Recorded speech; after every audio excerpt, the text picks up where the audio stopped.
ಓಂ ನಮಃ ಶಿವೋಹಂ ಚಾನೆಲ್ಗೆ ಸ್ವಾಗತ. ಪ್ರಿಯ ವೀಕ್ಷಕರಿಗೆ ಓಂ ನಮಃ ಶಿವೋಹಂ ಚಾನೆಲ್ಗೆ ಸ್ವಾಗತ. ಈ ಒಂದು ದೇವಾಲಯ 1000 ವರ್ಷಗಳ ಪುರಾತನವಾದಂತಹ ದೇವಾಲಯ ಇದು.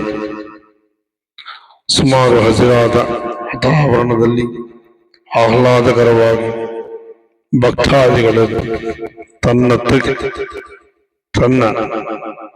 ಕಡೆಗೆ ಸೆಳೆಯುತ್ತಾ ಶ್ರೀ ನಾಗನಾಥೇಶ್ವರ ಸ್ವಾಮಿ ಜೀವನೋದ್ಧಾರಣೆಯಾಗಿ 26 ವರ್ಷಗಳಿಂದ ಅನೇಕ ಕೈಂಕರ್ಯಗಳು ಮಾಡಿಸಿಕೊಳ್ಳುತ್ತಾ ಇದ್ದಾರೆ. ಅಪರೂಪವಾದ ಮಹಾದ್ವಾರ ಶ್ರೀನಿವಾಸಪುರ ಪ್ರಭಾವನ ರಸ್ತೆಯಲ್ಲಿ ಶೋಭಾಯಮಾನವಾಗಿ ಎಲ್ಲರಿಗೂ ಆಕರ್ಷಣೀಯವಾಗಿರುತ್ತದೆ. ಈ ದೇವಾಲಯದಲ್ಲಿ ನಾಗಮಣಿ ಇರುವ ಹಾವು ಈ ಒಂದು ಆಲಯವನ್ನು ಸಂರಕ್ಷಿಸುತ್ತಾ ಇರುವುದು ಹಾಗೂ ಸಕಲವಾದ ಸರ್ಪಾದಿ ದೋಷಗಳು, ಮೃತ್ಯು ದೋಷಗಳು, ಆರೋಗ್ಯಗಳಿಗೆ ವಿಶೇಷವಾದಂತಹ ಸ್ಥಳ ಇದು.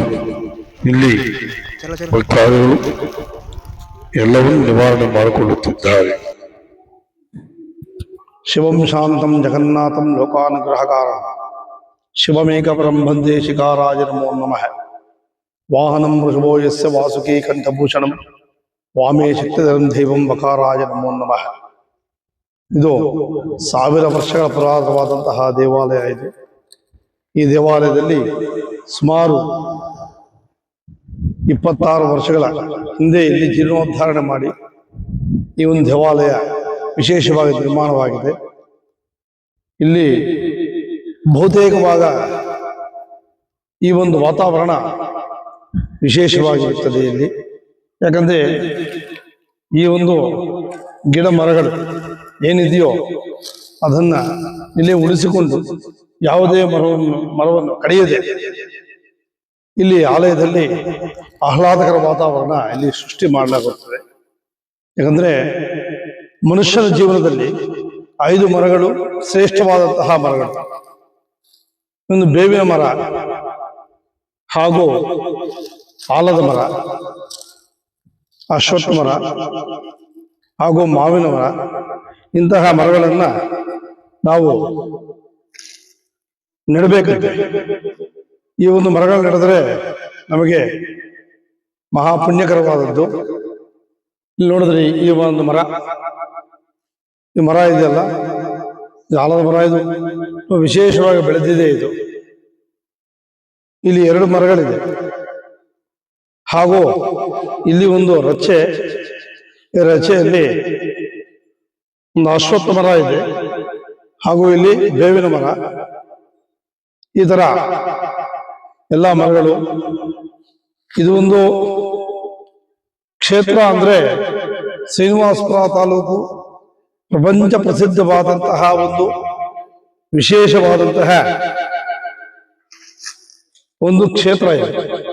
ಯಾಕಂದ್ರೆ ಪ್ರಪಂಚ ಪ್ರಸಿದ್ಧವಾದಂತಹ ಮಾವಿನ ಹಣ್ಣಿನ ನಗರ ಅಂತ ಕೂಡ ಹೇಳ್ತಾರೆ. ಹಾಗೂ ಮಾವಿನ ಗಿಡಗಳು ಬಹುತೇಕ ವಿಶೇಷವಾಗಿರುತ್ತದೆ. ಇದೆಲ್ಲ ನೋಡಿದ್ರಿಲ್ಲ, ಇದೆಲ್ಲ ಕೂಡ ಭಗವಂತನ ಸಾಮ್ರಾಜ್ಯ ಇದೆ.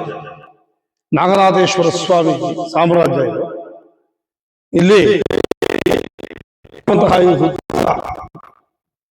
ಈ ಹುತ್ತ ಇದೆಯಲ್ಲ ವಿಶೇಷವಾಗಿ ಬೆಳೀತಾ ಇದೆ.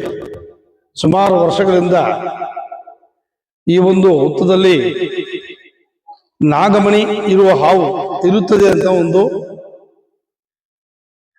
ಗಾದೆ ಇದೆ.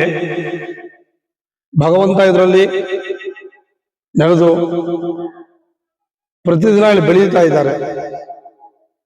ಸಮಸ್ತ ಸರ್ಪದೋಷಗಳು ನಿವಾರಣೆ ಮಾಡಿ ಇಲ್ಲಿ ಎಲ್ಲರಿಗೂ ಭಗವಂತ ಸಂತಾನ ಭಾಗ್ಯ, ಆರೋಗ್ಯ ನೀಡ್ತಾ ಇದ್ದಾರೆ. ಈ ಒಂದು ಹುತ್ತ ದಿನೇ ದಿನೇ ಬೆಳೀತಾ ಬರ್ತಾ ಇದೆ. ಇದೇ ಪ್ರಕಾರವಾಗಿ ಸ್ವಾಮಿಯವರ ಈ ಒಂದು ದೇವಾಲಯದಲ್ಲಿ ವಿಶೇಷವಾದಂತಹ ಒಂದು ವಾತಾವರಣದಲ್ಲಿ ಒಂದು ರಥೋತ್ಸವ ಹಾಗೂ ಭಗವಂತನ ಧ್ಯಾನ ಮಂದಿರ ಅದು ಹೊಸದಾಗಿ ನಿರ್ಮಾಣ ಆಗ್ತಾ ಇದೆ. ಇದು ಧ್ಯಾನ ಮಂದಿರ.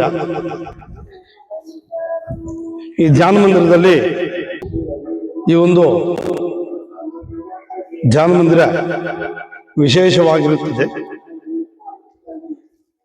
ಭಾಸ್ಕರ್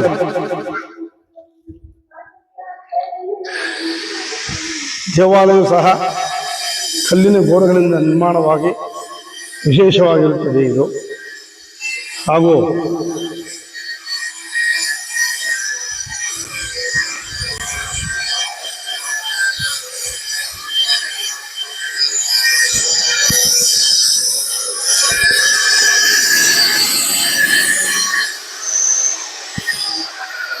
ಈ ಒಂದು ಧ್ಯಾನ ಮಂದಿರ ವಿಶೇಷವಾಗಿ ನಿರ್ಮಾಣ ಆಗ್ತಾ ಇದೆ. ಈ ಒಂದು ಕಲ್ಲಿನ ಗೋಡೆಗಳು, ಈ ಸ್ತಂಭಗಳು, ಇರುವ ಸ್ತಂಭಗಳು ಸಹ ವಿಶೇಷವಾಗಿ ಕೆತ್ತನೆ ಮಾಡಿ ಈ ಒಂದು ಸ್ತಂಭಗಳನ್ನು ನಿರ್ಮಾಣ ಮಾಡಿದ್ದಾರೆ. ಇದೇ ಪ್ರಕಾರವಾಗಿ ಧ್ಯಾನ ಮಂದಿರದಲ್ಲಿ ಸುಮಾರು ವರ್ಷಗಳು ಧ್ಯಾನ ಮಂದಿರದಲ್ಲಿ ಯಾವುದೇ ತೊಂದರೆ ಆಗದೆ ಇರಬೇಕು ಅಂತ ವಿಶೇಷವಾಗಿ ನಿರ್ಮಾಣ ಮಾಡ್ತಾ ಇದ್ದಾರೆ. ಎಲ್ಲ ಕಲ್ಲಿನ ಗೋಡೆಗಳು, ಕಲ್ಲಿನ ಕಂಬಗಳು. ಇದೇನು ನಿರ್ಮಾಣ ಆಗ್ತಾ ಇದೆ, ಇದೊಂದು ವೇದಿಕೆ ನಿರ್ಮಾಣ ಮಾಡ್ತಾರೆ. ಇಲ್ಲಿ ವೇದಿಕೆ ಮಾಡಿ ಇಲ್ಲಿಂದ ಪ್ರತಿಯೊಬ್ಬರು ಧ್ಯಾನ ಮಾಡಲು ವಿಶೇಷವಾಗಿ ಇಲ್ಲಿ ಕುಳಿತುಕೊಳ್ಳಲು ಒಂದು ಪ್ರಾಕಾರ ಇರುತ್ತದೆ. ಇಲ್ಲಿ ಈ ಧ್ಯಾನ ಮಂದಿರ ಇನ್ನೇನು ಕೆಲವೇ ತಿಂಗಳಲ್ಲಿ ಇಲ್ಲಿ ಉದ್ಘಾಟನೆಗೊಳ್ಳುತ್ತದೆ. ನಮೋ ಬ್ರಹ್ಮಣ್ಯ ದೇವಾಯ ಗೋಬ್ರಾಹ್ಮಣ ಹಿತಾಯ ಚ ಜಗದ್ಹಿತಾಯ ಕೃಷ್ಣಾಯ ಗೋವಿಂದಾಯ ನಮೋ ನಮಃ. ಅಖಂಡಾದ್ವೈತ ರೂಪಾಯ ನಿರ್ಗುಣಾಯ ಗುಣಾತ್ಮನೇ ಕೃಷ್ಣಾಯ ಪದ್ಮನೇತ್ರಾಯ ನಮೋಸ್ತ ಪರಮಾತ್ಮನೇ ನಮಃ. ಈ ಒಂದು ಕ್ಷೇತ್ರದಲ್ಲಿ ಗೋಸಂತತಿಯು ಸಹ ಸ್ವಾಮಿಯವರ ಸೇವೆಯಲ್ಲಿ ಸತತವಾಗಿ ನಿರಂತರವಾಗಿ ಭಕ್ತಾದಿಗಳಿಂದ ನಿಲ್ಲಲ್ಪಟ್ಟಿರುವ ಗೋದಾನದ ಸಲುವಾಗಿ ಇಲ್ಲಿ ಗೋಸೇವೆಯನ್ನು ಸಹ ಇಲ್ಲಿ ಮಾಡಲಾಗುತ್ತದೆ. ಸುಮಾರು ವರ್ಷಗಳಿಂದ ಗೋಪೂಜೆಯನ್ನು ಸಹ ಇಲ್ಲಿ ನಡೆಸಿ ಭಗವಂತನ ಮಹಾಧನ್ವಂತರಿ ಹಾಗೂ ಬಗಳಾಮುಖಿ ಹೋಮ ಅರಿಕೇರಿ ಶ್ರೀ ನಾಗನಾಥೇಶ್ವರ ಸ್ವಾಮಿ ದೇವಾಲಯದಲ್ಲಿ ಇಂದು ತಾರೀಖು ವಿಶೇಷ ಧನ್ವಂತರಿ ಹೋಮ ಹಾಗೂ ಬಗಳಾಮುಖಿ ಹೋಮ ನೆರವೇರಿತು. ಭಕ್ತಾದಿಗಳಿಂದ ಶ್ರೀ ನಾಗನಾಥೇಶ್ವರ ಸ್ವಾಮಿಯವರಿಗೆ ಪರಿವಾರ ದೇವತೆಗಳನ್ನು ನೆರವೇರಿಸಿ ಶ್ರೀಮತಿ ಶ್ರೀ ದೇವಮ್ಮ ನಾರಾಯಣ ಧನ್ವಂತರಿ ಹೋಮ ನೆರವೇರಿತು. ಕಾಶಿಯಿಂದ ಬಂದ ಅರ್ಚಕರಾದ ವೇದ ಬ್ರಹ್ಮ ಶ್ರೀ ವಿನಯ್ ತಿವಾರಿ ಹಾಗೂ ಪ್ರತೀಕ್ ಪಟೇಕ್ ರವರಿಂದ ಸಂರಕ್ಷಕವಾದ ಭಗಳಾಮುಖಿ ಹೋಮೋತ್ತರಾದಿ ಶಾಸ್ತ್ರ ಪ್ರಕಾರ ನೆರವೇರಿತು. ವೇದ ಬ್ರಹ್ಮ ಶ್ರೀ ಉಮಾಶಂಕರ್ ಶರ್ಮಾ ಮಾತನಾಡಿ, ಈ ಕ್ಷೇತ್ರದಲ್ಲಿ ಭಕ್ತಾದಿಗಳು ಉಳಿಸುತ್ತದೆ ಎಂದರು. ಧರ್ಮಾಧಿಕಾರಿಗಳಾದ ರಮೇಶ್ ಬಾಬುರವರ ಉಪಸ್ಥಿತಿಯಲ್ಲಿ ಸಾಂಗವಾಗಿ ನೆರವೇರಿತು. ಪಾತ್ರರಾಗಿ ಇಲ್ಲಿ ಹರಕೆ ಹೊತ್ತು ತಮ್ಮ ಹರಕೆಯನ್ನು ತೀರಿಸಿಕೊಂಡು ಭಗವಂತನಿಗೆ ಸೇವೆಯನ್ನು ಮಾಡುತ್ತಾ ಇದ್ದಾರೆ.